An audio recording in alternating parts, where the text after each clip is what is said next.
حضرت موسیٰ علیہ السلام کے پیٹ میں درد کا احساس ہوتا ہے تو کوہ طور پہ چلے گئے. کیسے جلیل القدر نبی تھے, اللہ سے ڈائریکٹ رابطے تھے, اور جا کے کہا مالک میرے پیٹ میں درد ہو رہا ہے. اللہ اکبر. گھر کے نجی معاملے بھی رب سے ڈسکس کرتے تھے, اور کوئی جو ہے وہ ایسی چیز ہوتی وہ بھی رب سے ہی عرض کرتے تھے.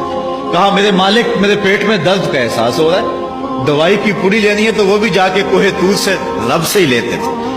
تو اللہ تعالیٰ فرمایا فلان جنگل میں چلے جاؤ, وہاں اس شکل کے پتوں کی ایک بوٹی ہے, اس کو توڑو نچوڑو, اس کا پانی پیو, تمہیں شفا مل جائے گی.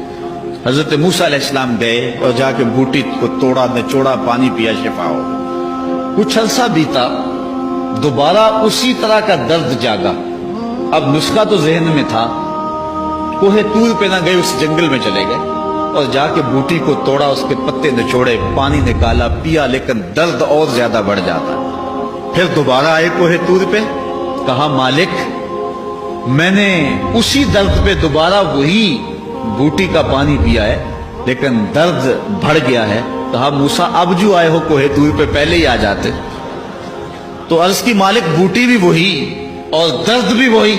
فرمایا سب کچھ وہی ہے, لیکن پہلے میرا حکم تھا, اب میرا حکم ساتھ شامل نہیں تھا. شفا بوٹے میں نہیں رکھی, شفا تو میرے حکم میں رکھی ہوئی.